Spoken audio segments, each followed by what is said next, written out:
So I want to factor by grouping. Again, what tells me that this is the method I want to employ is the fact that there are 4 terms. When I look at all 4 terms, there is not a factor that is in common to all of them. So now what I'm going to do is I'm going to proceed to group. Now when I group these, I run into a problem. I have p squared q squared minus 10. There's nothing in common there.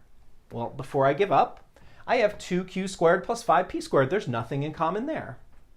So sometimes what might happen when you are asked to group, when you see you have 4 terms, is you might have to regroup the terms.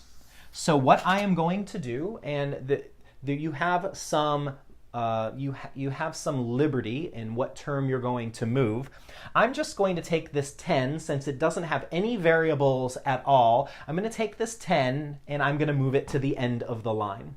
Always remember, when you move terms, to move the sign with the term. So I'm going to change this into p squared q squared, then minus 2q squared, then plus 5p squared, and then I'm going to take this negative 10 and I'm going to throw it onto the end of the train.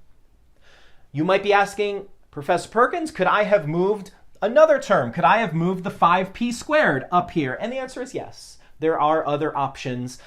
Moving the 10 was just what I chose to do for no particular reason.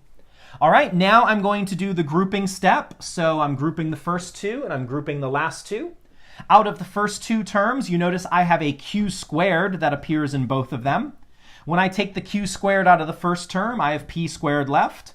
When I take the q squared out of the second term, I have a negative 2.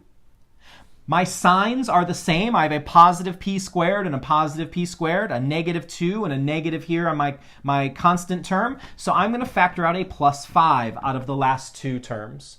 When I do that, when I factor a 5 out of 5p squared, I'm left with p squared. When I factor a 5 out of negative 10, I have minus 2. The grouping did work, so we will celebrate and cheer because the problem is almost done. I have p squared minus 2 as my common factor.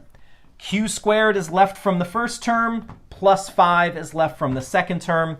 There's my fully factored expression. You can FOIL it back together to see if you got it right.